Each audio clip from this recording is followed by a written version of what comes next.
Olá, tudo bem com vocês? Hoje, dia 321 da nossa leitura da palavra, nós vamos ler os capítulos 25 ao 28 do livro de Atos. Vamos à leitura? Capítulo 25.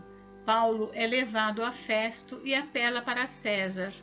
3 dias depois de ter assumido o governo da província, Festo saiu de Cesareia e foi para Jerusalém.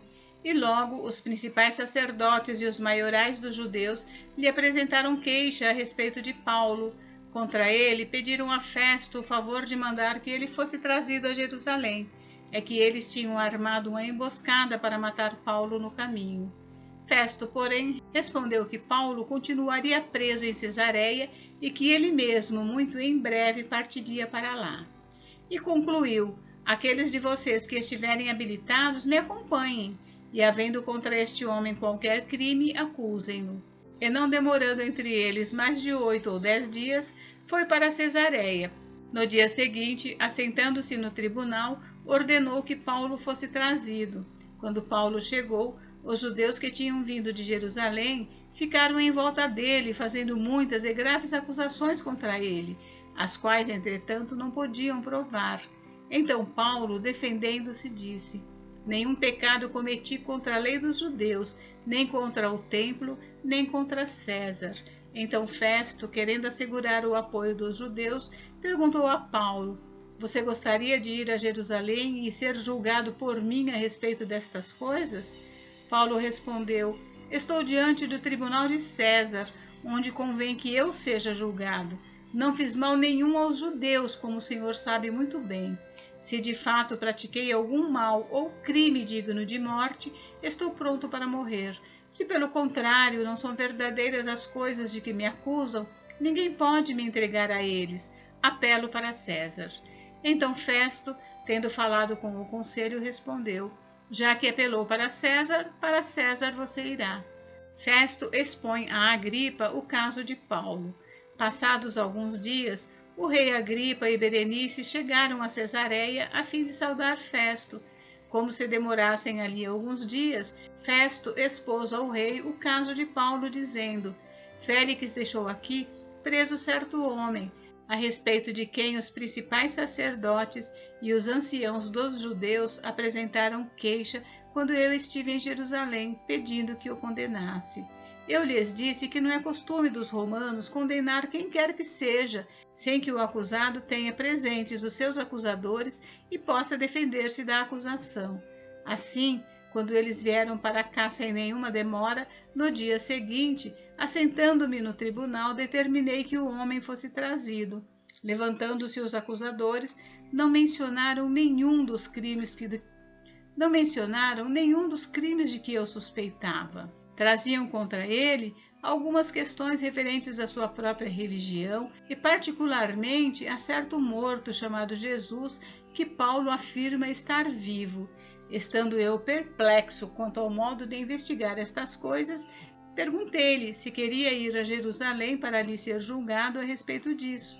Mas havendo Paulo apelado para que ficasse em custódia para o julgamento de César, ordenei que o acusado continuasse detido até que eu o enviasse a César. Então Agripa disse a Festo: eu também gostaria de ouvir esse homem. Festo respondeu: amanhã você poderá ouvi-lo. Festo de novo fala a Agripa. De fato, no dia seguinte, vindo Agripa e Berenice com grande pompa, tendo eles entrado na sala de audiência juntamente com os oficiais superiores e homens eminentes da cidade, Paulo foi trazido por ordem de Festo. Então Festo disse: Rei Agripa e todos os senhores aqui presentes, vejam este homem, por causa de quem toda a multidão dos judeus recorreu a mim, tanto em Jerusalém como aqui, clamando que não convinha que ele vivesse mais. Porém, eu achei que ele não tinha feito nada que fosse passível de morte. Entretanto, tendo ele apelado para o imperador, resolvi mandá-lo para lá. No entanto, a respeito dele, nada tenho de mais concreto que possa escrever ao imperador. Por isso, eu o trouxe à presença dos senhores, e especialmente à sua presença ao rei Agripa, para que, feita a arguição, eu tenha alguma coisa que escrever. Porque não me parece razoável enviar um preso sem mencionar ao mesmo tempo as acusações que existem contra ele. Capítulo 26. Paulo se defende diante do rei Agripa. A seguir, Agripa, dirigindo-se a Paulo, disse: Você está autorizado a falar em sua defesa. Então Paulo, estendendo a mão, passou a defender-se nestes termos: Tenho-me por feliz, ó rei Agripa, pelo privilégio de hoje, na presença do Senhor, poder produzir a minha defesa de todas as acusações que os judeus fazem contra mim, especialmente porque o Senhor é versado em todos os costumes e questões que há entre os judeus. Por isso, peço que o Senhor me ouça com paciência. Quanto à minha vida, desde a mocidade, como decorreu desde o princípio entre o meu povo em Jerusalém, todos os judeus a conhecem, pois, na verdade, eu era conhecido deles desde o princípio, se assim o quiserem testemunhar, porque na condição de fariseu vivi conforme o partido mais rigoroso da nossa religião. E agora estou sendo julgado por causa da esperança da promessa feita por Deus aos nossos pais, a qual as nossas 12 tribos, servindo a Deus fervorosamente noite e dia, almejam alcançar. É por causa dessa esperança, ó rei, que eu sou acusado pelos judeus. Por que se julga incrível entre vocês que Deus ressuscite os mortos? Na verdade, eu pensava que devia fazer muitas coisas contra o nome de Jesus o Nazareno, e foi exatamente o que fiz em Jerusalém. Havendo eu recebido a autorização dos principais sacerdotes, encerrei muitos dos santos na prisão, e quando os condenavam à morte, eu dava o meu voto contra eles. Muitas vezes os castiguei por todas as sinagogas, obrigando-os até a blasfemar, e demasiadamente enfurecido contra eles, eu os perseguia até em cidades estrangeiras. Paulo conta a sua conversão. Com isto em mente, parti para Damasco, levando a autorização dos principais sacerdotes e por eles comissionado. Ao meio-dia, ó rei, enquanto eu seguia pelo caminho, vi uma luz no céu, mais resplandecente que o sol, que brilhou ao redor de mim e dos que iam comigo, e caindo todos nós por terra, ouvi uma voz que me falava em língua hebraica: Saulo, Saulo, por que você me persegue? É duro para você ficar dando coices contra os aguilhões. Então eu perguntei: Senhor, quem é você? Ao que o Senhor respondeu: Eu sou Jesus, a quem você persegue. Mas levante-se e fique em pé. Eu apareci a você para constituí-lo ministro e testemunha, tanto das coisas em que você me viu, como daquelas pelas quais ainda lhe aparecerei. Vou livrar você do seu próprio povo e dos gentios, para os quais eu o envio, para abrir os olhos deles e convertê-los das trevas para a luz e do poder de Satanás para Deus, a fim de que eles recebam remissão de pecados e herança entre os que são santificados pela fé em mim. O testemunho de Paulo diante dos judeus e gentios. Assim, ó rei Agripa, não fui desobediente à visão celestial, mas anunciei primeiramente aos de Damasco e em Jerusalém, por toda a região da Judéia, e também aos gentios que se arrependessem e se convertessem a Deus, praticando obras dignas de arrependimento. Por causa disto, alguns judeus me prenderam quando eu estava no templo e tentaram me matar. Mas, com a ajuda de Deus, permaneço até o dia de hoje, dando testemunho tanto a pequenos como a grandes, nada dizendo, a não ser o que os profetas e Moisés disseram que ia acontecer, isto é, que o Cristo devia padecer e, sendo o primeiro da ressurreição dos mortos, anunciaria a luz ao seu próprio povo e aos gentios. Paulo é interrompido por Festo. Quando Paulo estava dizendo estas coisas em sua defesa, Festo o interrompeu gritando: Você está louco, Paulo? Ficou louco de tanto estudar? Paulo, porém, respondeu: Não estou louco, excelentíssimo Festo. Pelo contrário, digo palavras de verdade e de bom senso, porque tudo isto é do conhecimento do rei, a quem me dirijo com franqueza, pois estou persuadido de que nenhuma destas coisas lhe é oculta, pois nada se passou em algum lugar escondido. Por isso, pergunto: Rei Agripa, o senhor acredita nos profetas? Eu sei que o senhor acredita. Então Agripa se dirigiu a Paulo e disse: Por pouco você me convence a me tornar cristão. Paulo respondeu: peço a Deus que faça com que por pouco ou por muito, não apenas o Senhor, ó Rei, mas todos os que hoje me ouvem venham a ser alguém como eu, mas sem estas correntes. A essa altura, levantou-se o rei e também o governador, e Berenice, bem como os que estavam assentados com eles, e ao saírem, falavam uns aos outros, dizendo: este homem não fez nada passível de morte ou de prisão. Então Agripa se dirigiu a Festo e disse: este homem bem podia ser solto, se não tivesse apelado para César. Capítulo 27. Paulo é enviado para a Itália. Quando foi decidido que devíamos navegar para a Itália, entregaram Paulo e alguns outros presos a um centurião chamado Júlio, do batalhão imperial. Embarcando num navio de Adramítio, que estava de partida para costear a província da Ásia, fizemo-nos ao mar, indo conosco Aristarco, um macedônio de Tessalônica. No dia seguinte, chegamos a Sidom. Júlio, tratando Paulo com humanidade, permitiu que ele fosse ver os amigos e obter assistência. Partindo dali, navegamos ao abrigo da ilha de Chipre, porque os ventos eram contrários. E tendo atravessado o mar ao longo da Cilícia e Panfilha, chegamos a Mirra, na Lícia. Nesse ponto, o centurião encontrou um navio de Alexandria que estava de partida para a Itália e nos fez embarcar nele. Navegando vagarosamente muitos dias, foi com dificuldade que chegamos às imediações de Quinido. Não nos sendo permitido prosseguir por causa do vento contrário, navegamos ao abrigo de Creta, na altura de Salmona.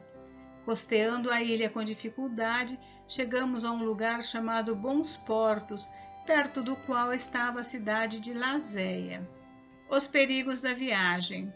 Depois de muito tempo, tendo se tornado a navegação perigosa, já passado o tempo do dia do jejum, Paulo os aconselhou, dizendo: senhores, vejo que a viagem vai ser trabalhosa, com dano e muito prejuízo, não só da carga e do navio, mas também da nossa vida.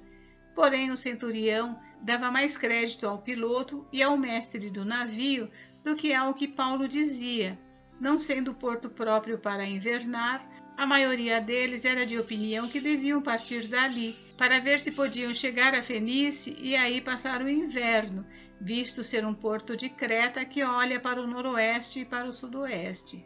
Soprando brandamente o vento sul, e pensando eles ter alcançado o que desejavam, levantaram âncora e foram costeando mais de perto a ilha de Creta. Entretanto, não muito depois, desencadeou-se do lado da ilha um tufão de vento chamado Euroaquilão. O navio foi arrastado com violência e, sem poder resistir ao vento, cessamos a manobra e nos fomos deixando levar. Passado ao abrigo de uma ilhota chamada Cauda, com dificuldade conseguimos recolher o bote.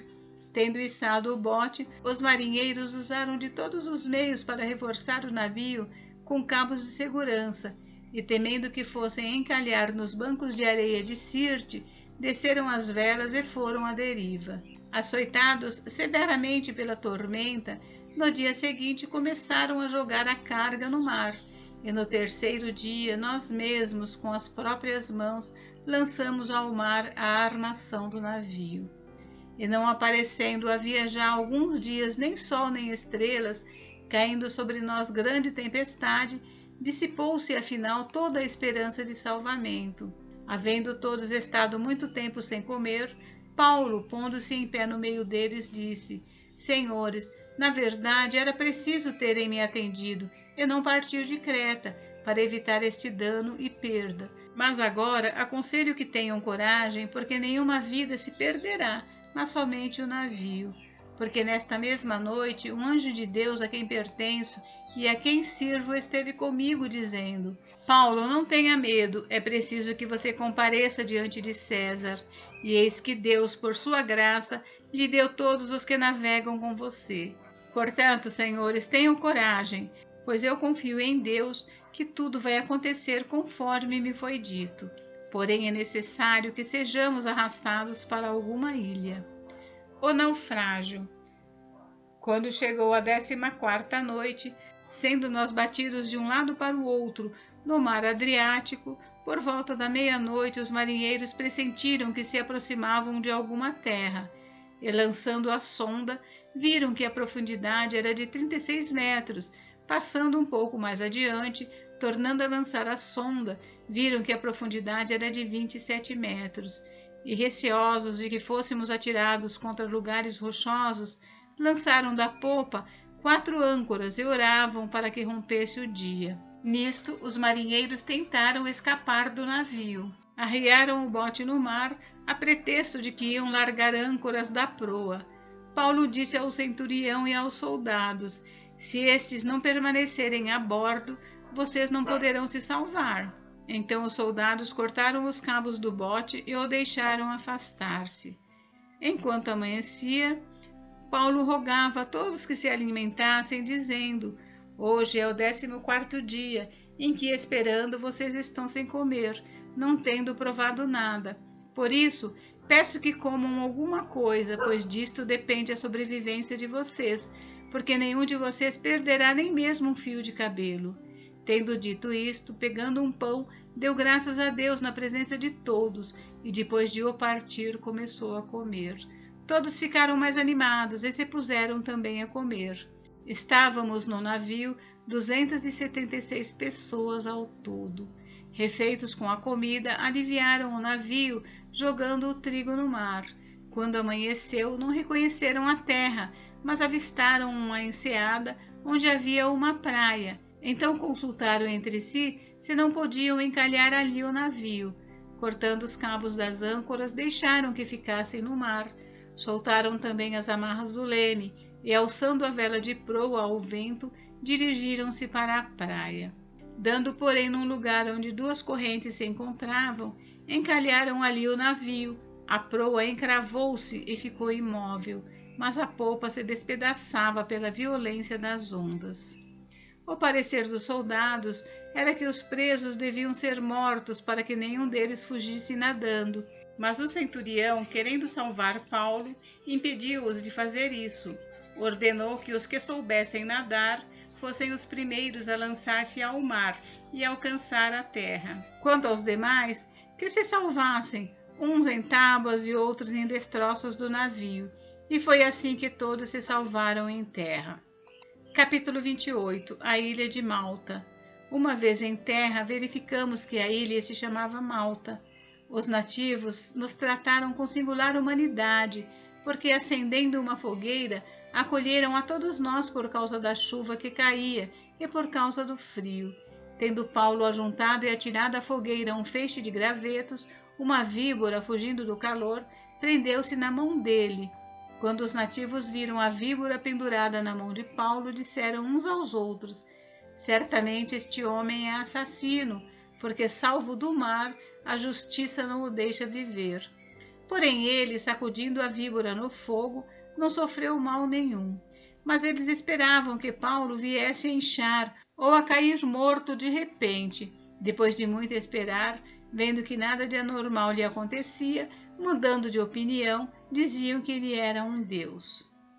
Públio hospeda Paulo. Perto daquele lugar havia um sítio que pertencia ao homem principal da ilha, chamado Públio, o qual nos recebeu e hospedou com muita bondade durante 3 dias.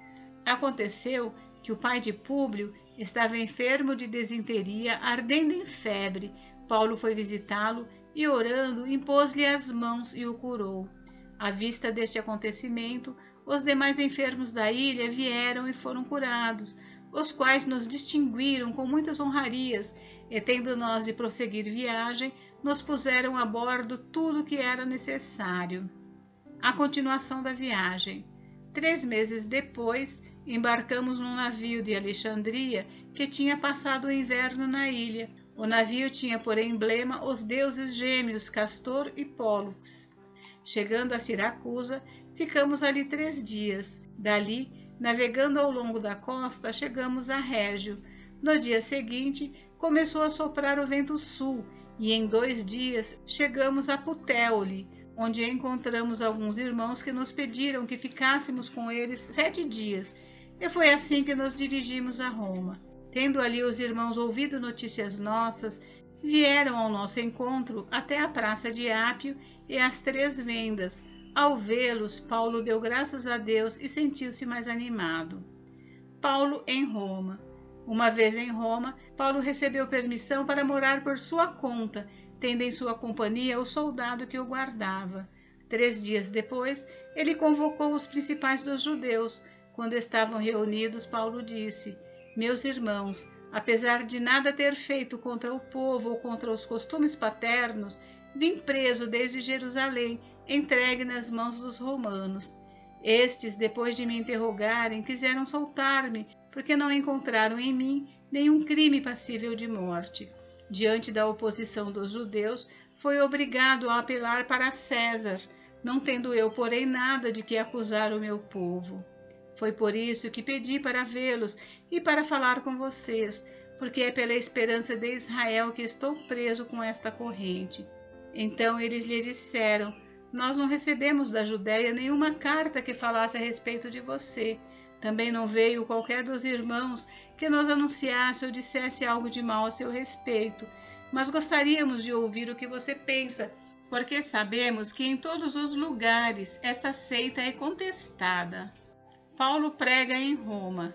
Tendo eles marcado um dia, foram em grande número ao encontro de Paulo no lugar onde ele residia. Então, desde a manhã até a tarde, lhes fez uma exposição em testemunho do reino de Deus, procurando persuadi-los a respeito de Jesus, tanto pela lei de Moisés como pelos profetas. Houve alguns que ficaram persuadidos pelo que Paulo dizia, outros, porém, continuaram incrédulos. E, havendo discordância entre eles, começaram a ir embora. Mas antes que saíssem, Paulo disse estas palavras: Bem falou o Espírito Santo aos pais de vocês por meio do profeta Isaías, quando disse: Vá a esse povo e diga: Ouvindo, vocês ouvirão e de modo nenhum entenderão. Vendo, vocês verão e de modo nenhum perceberão. Porque o coração deste povo está endurecido. Ouviram com os ouvidos tapados e fecharam os olhos, para não acontecer que vejam com os olhos, ouçam com os ouvidos, entendam com o coração, se convertam e sejam por mim curados. E Paulo concluiu: Portanto, fiquem sabendo que esta salvação que Deus oferece foi enviada aos gentios, e eles a ouvirão. Ditas estas palavras, os judeus foram embora, tendo entre si grande discussão. Paulo prisioneiro durante 2 anos. Durante 2 anos, Paulo permaneceu na sua própria casa, que tinha alugado, onde recebia todos os que o procuravam. Pregava o reino de Deus e com toda ousadia ensinava as coisas referentes ao Senhor Jesus Cristo, sem impedimento algum. Gente, encerramos a leitura do livro de Atos dos Apóstolos. Amanhã nós daremos início à leitura do livro de Romanos. Fiquem com Deus. Deus abençoe vocês. Até amanhã.